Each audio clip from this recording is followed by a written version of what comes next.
Please tell me, I want to know. मामा मामा मेरे गले में था जैन, बताओ ना। इतनी रिस्पॉन्सिबिलिटी नहीं ले सकती थी तुम? एक चीज का ख्याल नहीं रख सकती?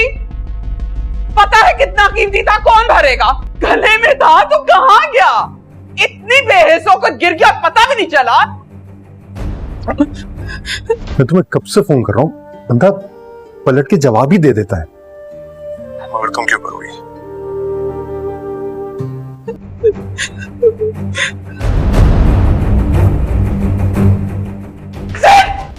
तुम्हें मुझसे प्यार थोड़ी है। हादी, ये किसी बातें कह रहे हो तुम? तुम्हें और क्या बोलूं? तुमने चुके इसका और क्या मतलब हो सकता है? खुदा के लिए खाला से निकल के किसी और की भी सोच लिया करो। हादी, मैं मजबूर थी। तुम जानते हो ना कि मैं खाला जान के आगे कुछ नहीं कह सकती। ज़ारा, नहीं आलिया, दोनों के घर की खुशी है भाई, साथ मिलकर मनाएंगे। क्यों भाई साहब? जी आप बिल्कुल ठीक कह रही हैं बहन। तुम्हें इतनी बड़ी खुशी दे रही है मेहरू, तो तुम्हारा तो फर्ज बनता है ना उसका ख्याल रखना। और मेहरू की तरफ से आप लोग बिल्कुल बेफिक्र हो जाएं, मैं खुद उसका ख्याल रखूंगी। हाँ, तो कौन सा एहसान करोगी? कि नहीं देना चाहिए इसको कुछ चीज। नॉट नेकलेस कहाँ है? मेरा नेकलेस कहाँ कहाँ गया नेकलेस? तुम इतनी लापरवाह कैसे हो सकती हो? मैंने तुमसे कहा था ना ज़ैन। तुमने मुझे दुनिया की सबसे बड़ी खुशी दी है। देख रही हो कितना खुश है ये। कल मोमानी के सामने हमारे लिए कोई स्टैंड क्यों नहीं गया? तुम जानते हो ना कि मैं खाला जान के आगे कुछ नहीं कह सकती। खाला से निकल के किसी और की भी सोच लिया करो। तुमने ये बच्चा मेरे पैरों की जंजीर बन जाएगा। मैं उस पागल के साथ पूरी जिंदगी नहीं गुजार सकती। सलमान अब दोनों हाथों से मेहरू को लूट रहा है और मेहरू भी बेवकूफ़ बनी हुई है। जैसा जैसा सलमान कहता जा रहा है मेहरू वो सब कुछ करती जा रही है। इतना जेवर देने के बावजूद भी सलमान और पैसों की डिमांड कर रहा है मेहरू से। तो मेहरू को अब समझ नहीं आ रही कि सलमान को पैसे कहाँ से दे, क्योंकि मेहरू के पास तो कैश होता नहीं है। और उधर ज़ैन के दोस्त की शादी भी आ गई है और ज़ैन उससे ज़िद कर रहा है मेहरू से कि उसके साथ चले उसकी दोस्त की शादी में और सज धज कर जाए और अपने जेवर पहन कर जाए। यहाँ तो मेहरू के पास जेवर है नहीं और मेहरू बहुत परेशान हो गई है ज़ैन की इस फरमाइश से कि जेवर अब वो कहाँ से लाएगी। तो मेहरू जो पहले तो सास को मना कर देती है, लेकिन बाद में उसके जहन में एक आइडिया आता है कि क्यों ना मैं शादी पे जाने के लिए हामी भर लूँ और अपनी सास से उन्हीं का डायमंड का सेट मांग कर पहन लूँ, तो वापसी में मैं वो सेट चुरा लूँगी और कह दूँगी कि गुम हो गया है। तो इसी तरह मेहरू करती है और एक ड्रेस ऑर्डर करती है और अपनी सास से जब वो डायमंड का सेट मांगती है, नेकलेस मांगती है, तो सास जो है वो नेकलेस देने से इनकार कर देती है और कहती है कि वो बहुत महंगा है, तुम्हारी अपनी ज्वेलरी इतनी ज़्यादा है, तुम्हारे पास कितने मुख्तलिफ़ किस्म के सेट्स हैं, उनमें से कुछ पहन लो, अगर तुम्हारे सूट के साथ मैचिंग नहीं हो रहा हो तो सूट चेंज करवा दो, लेकिन मैं अपना नेकलेस तुम्हें हरगिज़ नहीं दे सकती। तो यहाँ पर मेहरू को बहुत गुस्सा आता है और मेहरू फिर से कमरे में जाकर अपने घर जाने की बात करती है और अपना सामान पैक करने लगती है। तो ज़ैन यहाँ पर जो है फिर से प्रेशर में आ जाता है और मेहरू की मिन्नतें करने लगता है, लेकिन मेहरू को कहता है कि मैं ख़ुद जाकर मम्मा से बात करता हूँ और सेट ला कर देता हूँ। तो मेहरू को मज़ा आ जाता है इस बात सुनकर, क्योंकि मेहरू जो चाहती है वही होने वाला है। तो जैसे ही ज़ैन अपनी मम्मा के पास जाएगा और उनसे मिन्नत समाजत कर कर वो नेकलेस तो ले आएगा और मेहरू भी वो नेकलेस पहनकर शादी पर चली जाएगी और वापसी में आते ही वो उसी तरह करेगी, नेकलेस ख़ुद चुरा लेगी और ड्रामा ये करेगी कि नेकलेस मुझसे खो गया है। लेकिन जब जहाँ पर ज़ैन की अम्मी गुस्से होंगी और उसको डांटने लगेंगी तो मेहरू गिरकर बेहोश हो जाएगी और ये दोनों माँ बेटा बहुत ज़्यादा परेशान हो जाएंगे कि मेहरू को आखिरकार हो क्या गया है। मेहरू को जब हॉस्पिटल पहुँचाया जाएगा तो वहाँ जाकर पता चलने वाला है कि मेहरू मैडम जो है वह प्रेग्नेंट हो चुकी हैं। तो यहाँ पर जो फ़रा बेगम है वो बहुत ज़्यादा खुश होंगी, उनकी खुशी की इंतहा नहीं होगी। इतनी बड़ी खुशी की खबर सुनने के बाद वो अपने नेकलेस के बारे में तो बात करना भूल ही जाएंगी।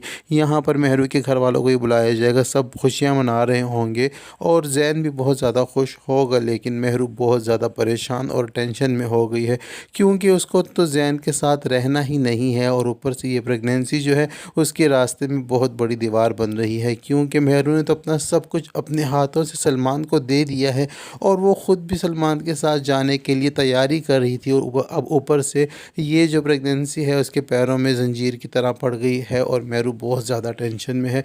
महरू इसको बिल्कुल भी एक्सेप्ट नहीं कर पा रही। जैन के घर वालों के साथ साथ महरू के घर वाले भी बहुत ज़्यादा खुश हैं कि महरू ने इतनी बड़ी खुशखबरी उनको दी है, लेकिन महरू जो है वो बहुत ज़्यादा टेंशन में है। उसे लगता है कि उसके रास्ते में रुकावट बन चुकी है, वो सारी ज़िंदगी इस पागल शख्स के साथ नहीं गुजार सकती। उसने तो बहुत से ख्वाब देख रखे हैं और उनको पूरा भी करना है और उसके लिए तो अब तैयारी भी हो चुकी है, पैसे भी इकट्ठे हो चुके हैं और एक अलग बिज़नेस और कारोबार भी शुरू हो चुका है और सलमान भी उसको अपने साथ ले जाने के लिए राज़ी है। लेकिन जब सलमान को पता ये चलेगा कि महरू यहाँ पर प्रेग्नेंट हो चुकी है तो हो सकता है कि सलमान अपने बात से मुकर जाए या फिर कोई ऐसी हरकत करे कि महरू के इस प्रेगनेंसी को जो है ज़ाया कर दे। उधर दूसरी जानिब जब हादी की अम्मी रिश्ता लेकर आती हैं तो इससे पहले कि वो मुँह से कोई बात निकालती, यहाँ पर खड़े खड़े आलिया बेगम उनको खरी खरी सुना देती हैं और उनकी फिर से एक बार बेइज्जती करती हैं और उनसे ये कहती हैं कि मुझे अपनी बेटी ज़ारा के लिए तुम्हारे निकम्मे बेटे का रिश्ता बिल्कुल भी कबूल नहीं है। लेकिन यहाँ पर मुनीर साहब पहले से ही आलिया को समझा चुके थे कि अगर तुम्हारी रजामंदी हो या चाहे ना हो मैं ये रिश्ता करके रहूँगा। लेकिन यहाँ पर आलिया ने फिर से चालाकी से काम लिया है।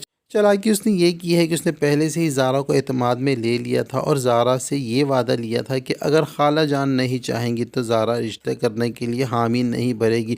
तो यहाँ पर अब आलिया बेगम ये भी कह देंगी कि हो सकता है कि ज़ारा की भी इसमें ख्वाहिश या खुशी शामिल ना हो, तो यहाँ पर तो वो इस वक्त खामोश हो जाएंगी। लेकिन जब घर जाने के बाद हादी को पता चलेगा कि ममानी जान ने एक बार फिर से अम्मी को खरी खरी सुना दी हैं और रिश्ता देने से इनकार कर दिया है, तो जब हादी ज़ारा को फ़ोन करेगा और ज़ारा से बात करेगा तो ज़ारा से ये कहेगा कि ममानी जान ने इतनी बातें कर दी और तुमने उनको आगे पलट के जवाब नहीं दिया, तुमने स्टैंड नहीं लिया हमारे लिए, तुमने कोई भी बात नहीं की। तो यहाँ पर ज़ारा हादी से ये कहेगी कि तुम अच्छी तरह जानते हो कि मैं खाला जान के आगे कुछ भी नहीं कह सकती, वो मुझे अपनी हर खुशी से आगे हैं और उनकी खुशी मेरे लिए बहुत मायने रखती है। तो यहाँ पर हादी ज़ारा से कहेगा कि कभी अपनी खाला जान को साइड पर करके हमारे बारे में या अपने बारे में भी सोच लिया करो। लेकिन यहाँ पर ज़ारा जो है वो अब अपनी खाला से वादा कर चुकी हैं कि जब तक उनकी रजामंदी नहीं होगी तो ज़ारा शादी के लिए हामी नहीं भरेगी। उधर दूसरी जानिब जब सलमान फिर से महरू को फ़ोन करेगा और पैसों का मुतालबा करेगा तो प्लान के मुताबिक जो नेकलेस महरू ने छुपा कर रखा हुआ है जैन को देने के लिए और जैन को देने के साथ साथ जैन को ये खुशखबरी भी देगी कि वो अब प्रेग्नेंट हो चुकी है और वो इस बच्चे से जान छुड़वाना चाहती है। तो यहाँ पर सलमान उसको फिर से उल्टे सीधे मशवरे देगा या हो सकता है कि सलमान सिर्फ उससे मुलाकात करने का कहे और आकर वो नेकलेस भी अपने हाथ में ले ले और अपने कब्ज़े में लेने के बाद फिर अब जो है वो महरू को अपनी असलियत बता दे, क्योंकि उसने शुरू में ही महरू से कह दिया था कि जो गद्दारी और जो धोखा तुमने मुझे दिया है मैं इसका बदला ज़रूर तुमसे लूँगा। क्योंकि जब सलमान रिश्ता लेकर गया था महरू के लिए तो इन माँ बेटियों ने सलमान को उसकी अम्मी के समेत बेइज्जत करके जो घर से निकाला था, तो सलमान ने तभी कह दिया था कि मैं अपनी ये बेइज्जती भूलने वाला नहीं हूँ, मैं तुमसे बदला ज़रूर लूँगा। तो यहाँ पर सलमान अपना बदला ज़ाहिर कर देगा या फिर ये कहानी आगे चलेगी। तो ये सब कुछ होने जा रहा है ड्रामा सीरियल मफाद परस्त के आने वाले एपिसोड में। अब तक के लिए इतना ही। वीडियो पसंद आती है तो वीडियो को लाइक और चैनल को सब्सक्राइब करना हरगिज़ ना भूलें। साथ ही साथ बेल आइकन को भी प्रेस कर दे ताकि हमारी नई आने वाली वीडियो का नोटिफिकेशन सबसे पहले आप तक पहुँच सके। अब तक के लिए इतना ही, मिलते हैं नेक्स्ट वीडियो के साथ।